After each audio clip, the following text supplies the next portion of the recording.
Irmãos, a paz do Senhor para todos. Evangelho segundo escreveu São Lucas, capítulo 21. Evangelho segundo escreveu São Lucas, capítulo 21, versículos 5 a 7. Lucas, capítulo 21, versículos 5 a 7. Todos acharam?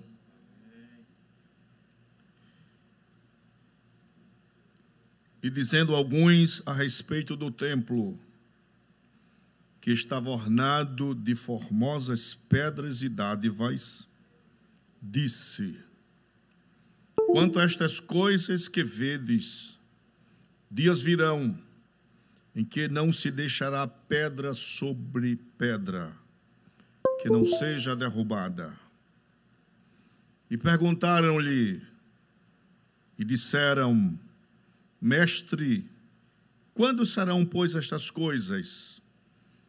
E que sinal haverá quando isto estiver para acontecer? Quem diz amém? Eu quero mandar a saudação, a paz do Senhor, a todos os nossos queridos missionários, que sempre estão conectados conosco, assim quando há possibilidade. Nós temos alguns fusos horários que o horário é muito diferente, mas sempre que tem a possibilidade, eles estão conectados.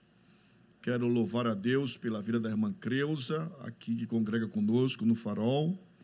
Ela está completando idade nova. A irmã Creuza é responsável pelo grupo Renovação, grupo da terceira idade. E nós queremos mandar um parabéns muito caloroso, irmã Creuza. Deus lhe abençoe. Muito obrigado pela vossa vida e trabalho na obra do Senhor. Louvamos a Deus pelos nossos queridos pastores de campos eclesiásticos, toda a membresia dos campos. Quero louvar a Deus pela vida do nosso pastor presidente, reverendo José Orisvaldo Nunes de Lima, que pela bondade e misericórdia de Deus sempre nos concede estar ministrando nos cultos das sextas-feiras. Já rogo os irmãos que não deixem de estar conectados sempre nas terças-feiras, principalmente. Nós temos transmissão também no domingo. Nosso pastor, ele está ministrando o estudo na epístola de Paulo aos Tessalonicenses, na segunda epístola, no capítulo 2, um tema escatológico, atual, e nós temos aprendido muito da parte do Senhor. Então, você que nos assiste, você que ainda não aceitou a Cristo como Salvador, aos irmãos, sempre compartilhe os links dos cultos a pessoas que precisam ouvir a palavra do Senhor, acompanhar o desenrolar da situação escatológica desta última hora, para que fiquemos apercebidos e compreendendo os sinais que eclodem nesta última hora e estejamos prontos para aguardarmos a volta de nosso amado e querido Jesus. Amém? Graças a Deus. Meus queridos, no Evangelho de Lucas, no capítulo 21, o texto que nós lemos nesta noite, do versículo 5 a 7, aqui está posto o discurso escatológico de Cristo, que está registrado nos evangelhos sinóticos. Nós temos este mesmo acontecimento em Marcos capítulo 13 e Mateus capítulo 24, que trata sobre a pujança do templo de Jerusalém. Os discípulos estão abismados com a obra arquitetônica feita por Herodes o Grande. Isto aqui é a ampliação do templo. E no capítulo 21, antes da pergunta dos discípulos, Jesus, ele está dentro do templo e ele está observando as pessoas. É importante observar, irmãos, que Jesus não só está presente na igreja, ele está observando as ações de cada pessoa, as nossas motivações, as nossas intenções, o desejo do nosso coração. E Lucas diz que nessa observância de Cristo, Jesus observa uma viúva pobre. A viúva pobre, ela está dentro do átrio das mulheres, no lugar do gasofilácio. No gasofilácio tinha 13 receptáculos para ofertas em forma de trombeta, e as 4 primeiras receptáculos, ou seja, os 4 primeiros lugares de contribuir nas ofertas, era voltada para as ofertas voluntárias. E esta mulher dá uma pequena oferta. Os ricos, aqueles que tinham posse, aqueles que tinham muitas propriedades, eles davam mais. E as pessoas que observavam a doação, talvez ao redor ficassem abismadas por aquilo que as pessoas estavam dando. Mas Jesus foca em uma viúva que dá 2 moedas. E Jesus diz que a mulher dá mais do que todos aqueles. Parecia uma coisa antagônica, porque tinha pessoas que davam mais. Mas nós devemos observar algumas coisas necessárias quanto à observância de Jesus. Jesus está observando os adoradores no templo. As pessoas iam adorar a Deus no templo de Jerusalém. Jesus, ele, irmãos, observa que a questão não é quanto as pessoas davam, mas era quanto as pessoas retinham.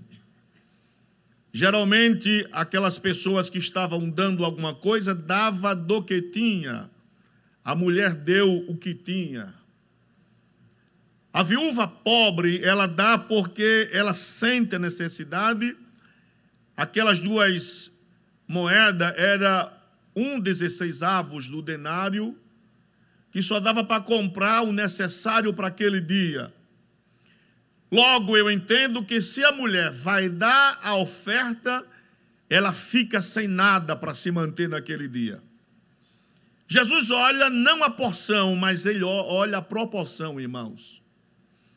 Jesus olha não o que está dando, mas Jesus olha a intenção de quem está dando, do adorador, daquelas pessoas. Então, nós não podemos reter aquilo que é de Deus. Aquelas pessoas que tinham mais propriedades, elas poderiam dar mais, mas elas queriam mostrar uma piedade diante de tantas pessoas para mostrar que estava dando. Jesus está saindo do templo, as pessoas estão observando, e nessa passagem, no versículo 5, diz o seguinte: e dizendo alguns a respeito do templo, que estava ornado de formosas pedras e dádivas, disse: quanto a estas coisas que vedes, dias virão em que não se deixará pedra sobre pedra que não seja derrubada. O templo de Jerusalém, irmãos, foi idealizado por Davi. Davi reuniu material, Davi reuniu ouro, pedras preciosas, enfim, tudo aquilo que era necessário para a construção da casa de Deus. E o coração de Davi, ele está voltado para construir a morada de Deus, aonde as pessoas poderiam congregar-se para adorar a Deus. Mas Davi foi um homem sanguinário, derramou sangue. Davi fez coisas que não agradou a Deus, está registrado na Bíblia. Deus não oculta pecado de ninguém. Isto serve para o nosso exemplo, para o nosso direcionamento com Deus. E o registro bíblico conta que Davi é um homem que derramou muito sangue. Até então o profeta Natã tenta ajudar a situação, falando que ele iria construir, que ele iria fazer tudo aquilo. Quando Natã volta para sua casa, Deus que revela as coisas, Deus que fala, Deus que mostra-se para o povo, fala com o profeta para voltar à casa de Davi, para dizer que ele não iria construir o templo, mas um da sua descendência iria construí-lo. Então Davi é o grande idealizador do templo. Ele tem projetos arquitetônicos, ele tem ideias maravilhosas dadas por Deus. A intenção dele é fazer uma casa que causasse o vislumbre de quem pudesse olhar, mas ele não constrói o templo. O templo é construído por Salomão, seu filho. Este mesmo templo, irmãos, ele é queimado, saqueado por Nabucodonosor. Os babilônicos entram, arrasam o templo fica todo queimado, arrasado. Aí Esdras vai ser o grande reconstrutor do templo. Ele reconstrói o templo juntamente com as pessoas, mas a vida pregressa do povo de Israel, o povo sempre cocheava entre dois pensamentos e pecam contra Deus. Aí Antíoco Epifânio, ele profana, fazendo com que uma porca seja sacrificada no altar de Deus. Mas Deus levanta Judas Macabeu, e Judas Macabeu, ele faz a reedificação do templo, ele faz com que seja consagrado o templo outra vez. Aí Herodes Idumeu, lá no ano 19 a.C., ele começa a construção do templo. Ele amplia, embeleza. Muitas pessoas deram presentes para o templo. Herodes é a pessoa que quis mostrar a sua pujança diante do povo de Israel, mostrando a sua grandeza.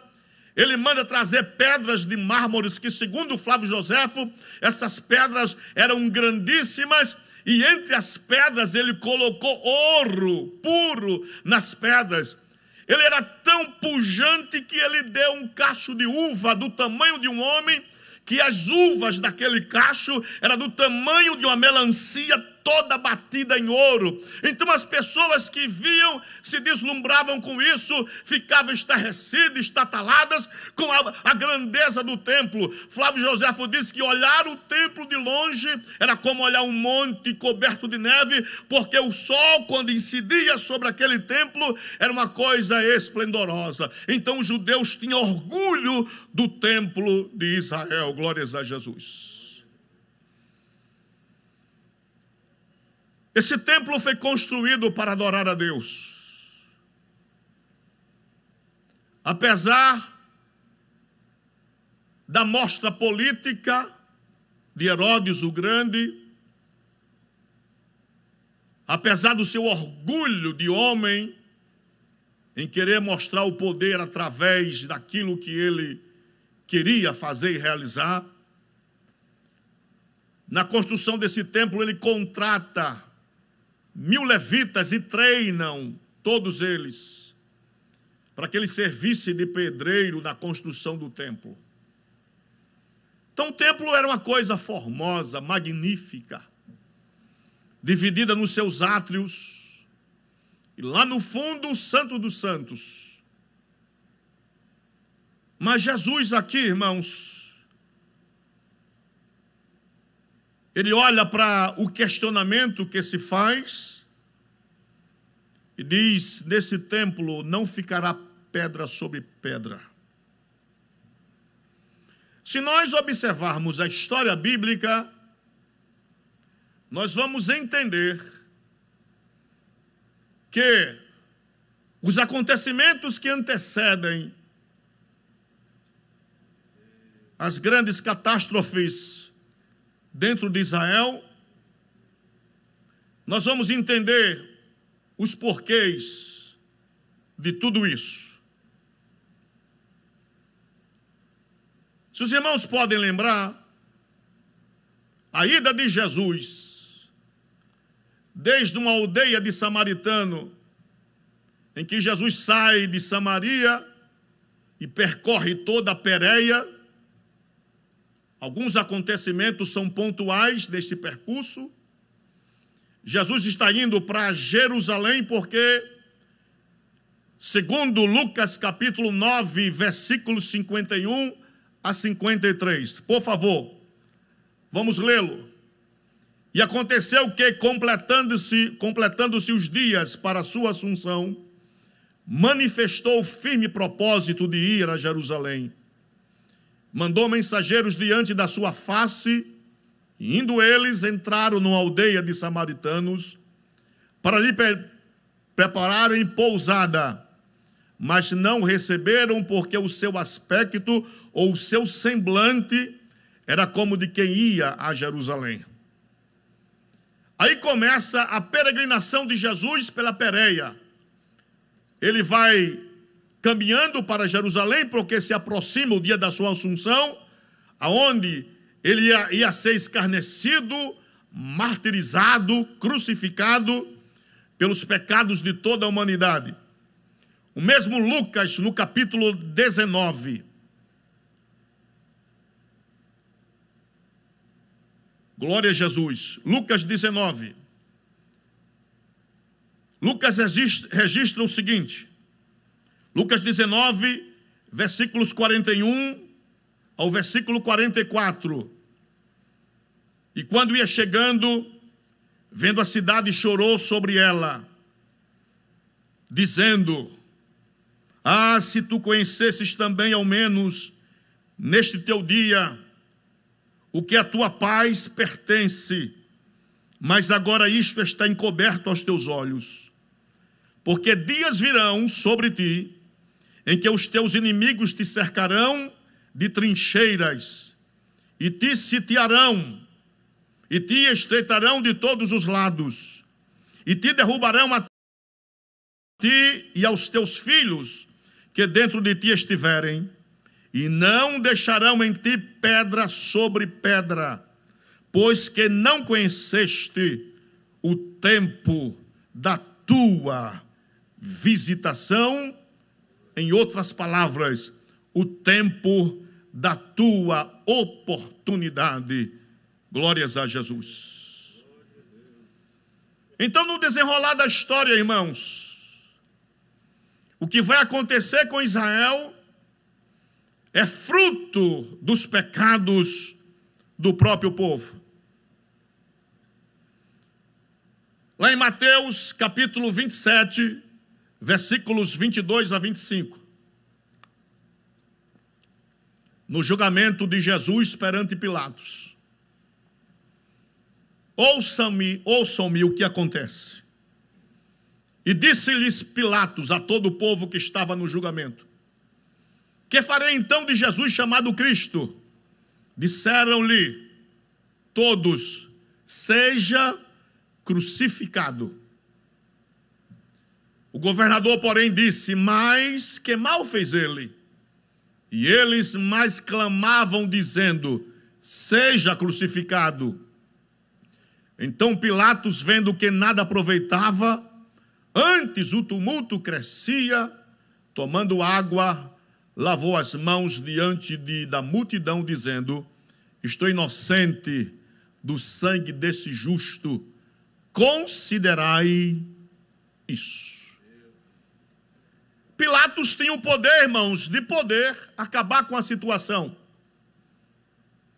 Mas ele entrega o veredicto a toda a multidão, e a multidão quer que Jesus seja crucificado. Pilatos, para presidir da sua cátedra de juiz, este julgamento, ele olha algumas situações dentro da história de Israel. E ele vai ver que, lá em Deuteronômio, capítulo 21, versículo de 1 a 9, está justamente a questão da inocência de quando alguém entrasse na terra e visse um morto, e não soubesse que este morto de qual cidade era, a cidade que caísse sobre a responsabilidade daquele feito, era sacrificado um novilho, dentro dos animais para expiação da culpa. Veja o que diz lá Deuteronômio capítulo 21, de 1 a 9. Quando na terra que te der o Senhor teu Deus, para possuí-la, se achar algum morto, caído no campo, sem que saiba quem o matou, então sairão os teus anciãos e os teus juízes, e medirão o espaço até a cidade que estiver em redor do morto. E na cidade mais chegada ao morto, os anciãos da mesma cidade tomarão a bezerra da manada, que não tenha trabalhado, nem tenha puxado com jugo. E os anciãos daquela cidade trarão a bezerra a um vale áspero, que nunca foi lavrado nem semeado. E ali ele degolará a bezerra. Então se chegarão os sacerdotes, filhos de Levi, pois o Senhor teu Deus os escolheu para servirem e para abençoarem em nome do Senhor. E pelo seu dito se determinará toda demanda e toda ferida. E todos os anciãos da mesma cidade, mais chegado ao morto, lavarão as suas mãos sobre a bezerra degolada no vale, e protestarão e dirão: as nossas mãos não derramaram este sangue, e os nossos olhos o não viram.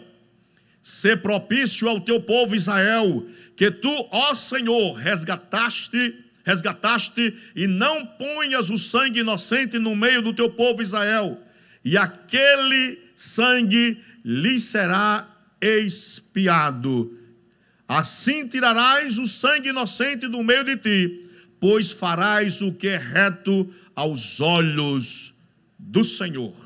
Quem diz amém? Pilatos está dizendo: eu não tenho nada a ver com isso aqui.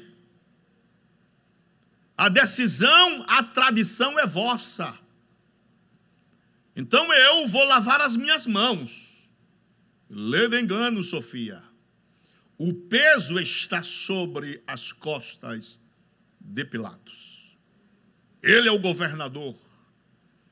Ele tem um poder. Mas o povo grita, clama e pedem que liberte Barrabás e soltem o inocente, o Filho de Deus, aquele que se manifestou, tornou-se homem para servir de expiação pelos nossos pecados. Então Israel não é inocente quanto o que iria acontecer escatologicamente com o povo de Israel. Pior ainda, quando João escreve o seu evangelho, no capítulo 19, versículos 14 e 16. Veja o que João registra. E era a preparação da Páscoa, e quase a hora sexta. E disse aos judeus, Pilatos, dizendo: eis aqui o vosso rei. Mas eles bradaram: tira, tira, crucifica-o. Disse-lhes Pilatos: hei de crucificar o vosso rei? Responderam os principais dos sacerdotes: não temos rei, senão o César. Isso é terrível, irmãos. Quem fala aqui não é o povo, não é a turba, mas são os principais dos sacerdotes. Os ministros de Deus, que serviam a Deus no templo, que ofereciam sacrifícios pelo povo. Este povo entra numa subserviência ao governo de Roma, e eles agora dizem que Jesus não é o rei deles. O rei deles é César. Eles estavam mancomunados com o Império Romano. E nós vamos ver isso aí. A liderança do templo, os sacerdotes, os sumos sacerdotes estavam em decadência, entraram numa bancarrota terrível, deixaram de adorar a Deus verdadeiramente e começaram a se ufanar na sua glória do templo e esqueceram do órfão, da viúva, do necessitado e daqueles que vinham para Jerusalém louvar a Deus. O pensamento deles estava distorcido, mas Deus, que controla todas as coisas, Ele mantém o poder, a adoração e a honra, e Ele é Deus sobre todas as coisas. Louvado seja o nome do Senhor. Como está a liderança do templo neste momento, irmãos? A situação é histórica, a situação é teológica, e nós precisamos entender como se porta a liderança religiosa da época. Primeiro, a liderança religiosa é irreverente nos seus rituais.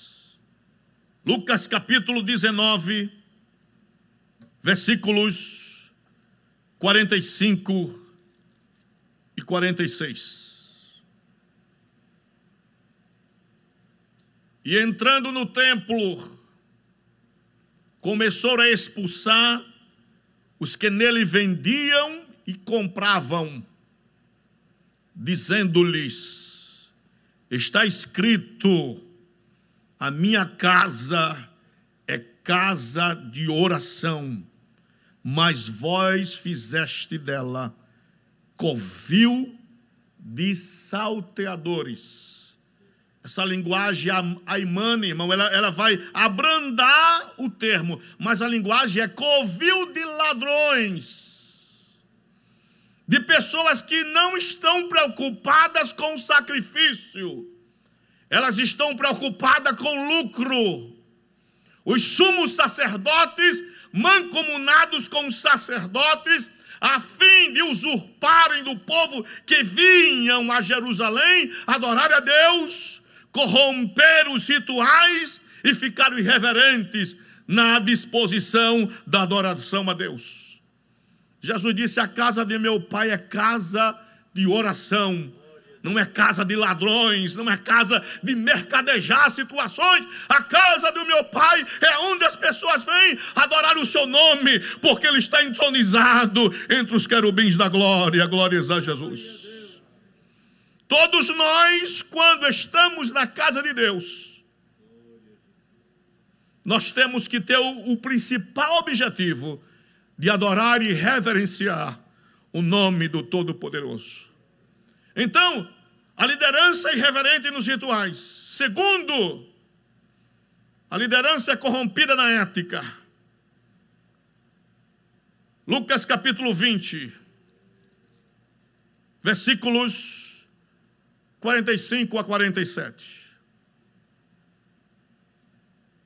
E ouvindo todo o povo, disse Jesus aos seus discípulos: guardai-vos dos escribas, que querem andar com vestes compridas e amam as saudações das praças e as principais cadeiras nas sinagogas e os primeiros lugares nos banquetes, que devoram as casas das viúvas, fazendo por pretexto longas orações. Estes receberão maior condenação. Você pode dizer amém por isso? Amém. Cuidado, irmãos. Glória a Deus. Quanto maior a extensão do privilégio, maior a culpa. A Bíblia diz: a quem mais se dá, mais será cobrado. Glória a Jesus. O nosso pastor ministrando na terça-feira passada, e as palavras estão vívidas ainda na minha mente, ele falou que esta geração é uma geração privilegiada. Quando eu digo esta, eu estou falando da nossa geração, é privilegiada. Nós temos liberdade de culto no Brasil. ainda.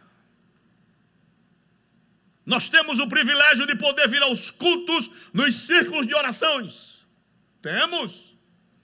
Nós temos o privilégio de estarmos nas consagrações. Temos.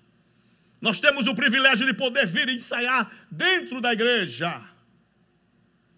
Nós temos o privilégio de fazermos campanhas evangelísticas. Nós temos o privilégio de manejar a Bíblia. Então nós somos mais do que privilegiados. Nós temos excelentes pregadores. Nós temos excelentes cantores. Nós temos bons espaços físicos. Então a nós o privilégio é extenso. Mas cuidado! Quanto maior o privilégio, maior a responsabilidade. Ninguém inculpe nesta hora de dizer que não conhecia, porque nós temos a facilidade da internet, nós temos Bíblias por demais, nós temos a internet, nós temos programas, nós temos tudo. Então ninguém está desculpável de não se entregar de corpo e alma a Jesus Cristo. E esta geração que tem esses privilégios é a geração que mais será cobrada. Porque as facilidades que nós temos hoje, a liberdade que nós temos hoje, é bênção de Deus. Então seremos cobrados por isso.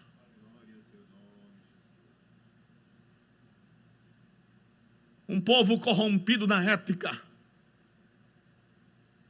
O povo está trocando a ética pela estética. Mas a nossa piedade secreta, por que piedade secreta? Porque aquilo que está dentro de mim há de se manifestar, não somente aqui dentro da igreja, mas aonde eu pisar, eu tenho que dar testemunho que eu sou uma pessoa transformada, regenerada, uma nova criatura, lavada e remida pelo sangue de Jesus Cristo. Aleluia, aleluia e aleluia. Então a liderança da época irreverente nos rituais é corrompida na ética e confusa na teologia. Lucas capítulo 20, versículos de 1 a 8.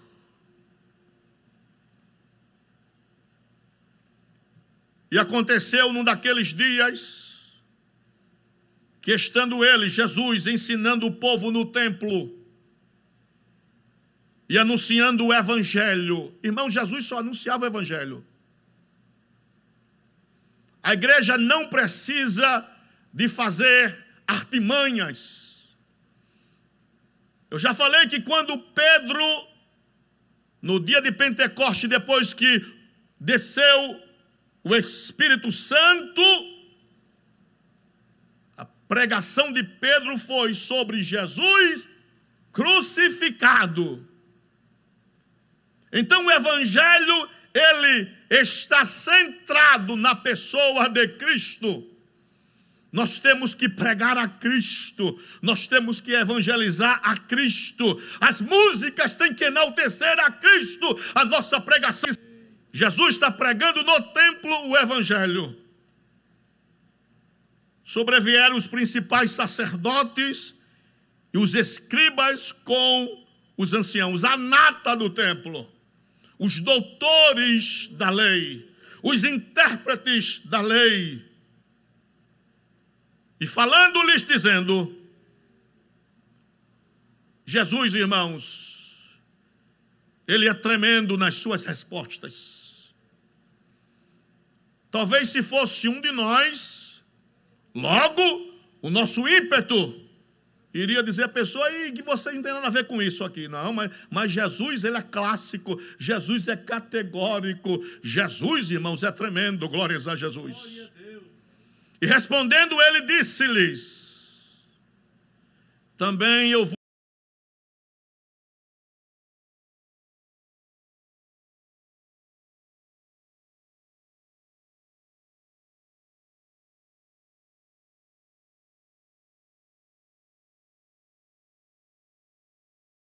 para crucificar os judeus.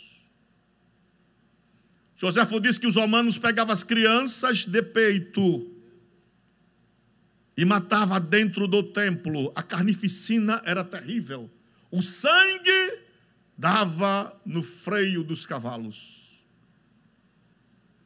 A fome chegou.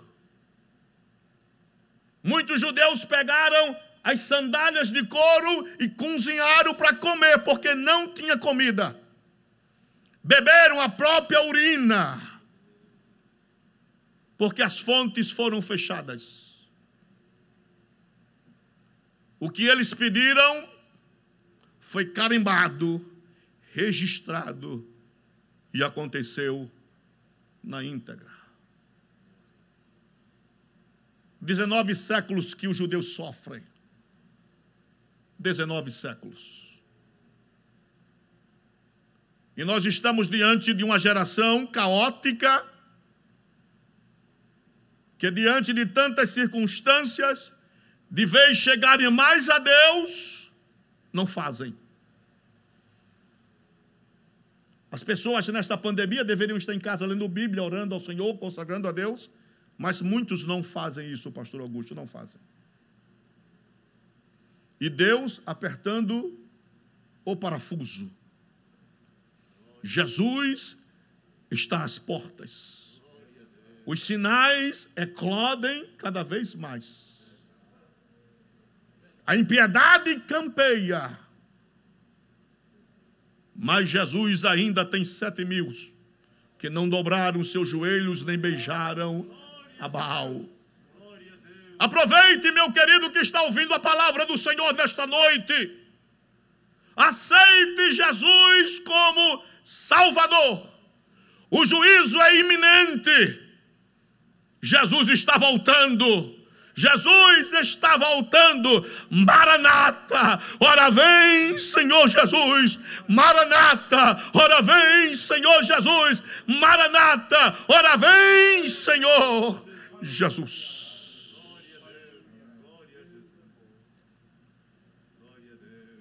Você que nos ouve nesta noite, tem a rica oportunidade de entregar a sua vida para Cristo. O povo está disfuncional. O povo esqueceu que a glória tem que ser dada para Deus, que o louvor tem que ser para Deus, que a palavra tem que estar centrada em Deus, que o evangelho é um evangelho de poder. O evangelho é um poder de manifestação da presença do Senhor Jesus Cristo e da manifestação do Espírito Santo. Glória a Jesus. Então a igreja mesmo, no número reduzido de 30%, tem a oportunidade de vir para a igreja louvar o nome do Senhor. Na consagração, amanhã tem consagração e você tem a oportunidade. À tarde, nós temos o culto com a mocidade, é oportunidade. Domingo pela manhã, Santa Ceia do Senhor. Você tem a oportunidade de vir, louvar a Deus, ouvir a palavra. À noite é culto, e será um culto missionário. Um culto em que as pessoas contribuirão também, louvarão a Deus por os nossos missionários que estão em países distantes, que estão arrebanhando vidas para o reino do Senhor. Oportunidade. A Bíblia diz que a noite vem e ninguém mais pode trabalhar. Se você tem força, se você tem fôlego, louve a Deus. Não esqueça que o Senhor Jesus Cristo está voltando para vir buscar a sua igreja. Glórias a Jesus. Um sermão escatológico. E você, meu querido, tem a oportunidade desta noite fazer a decisão para Cristo. Nós temos 2 números que sempre saem no rodapé da tela. Um número, o WhatsApp, para que você possa fazer os pedidos de oração por você, pela sua família. por um parente mais próximo, por um amigo, por alguém do seu trabalho que necessita, nesta situação caótica que nós estamos vivendo. As pessoas estão loucas, as pessoas estão estressadas, ansiosas. E outro número para que você se acuse, como entregando a sua vida para Cristo.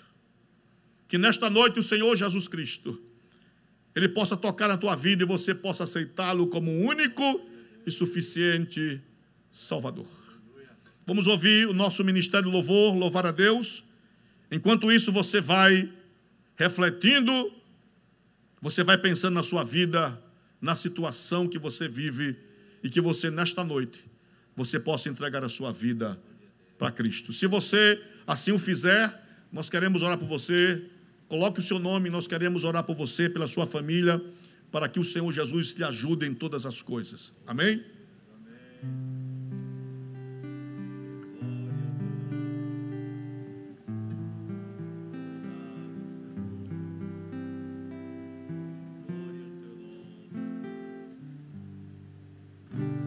Ao único que é digno de receber a honra e a glória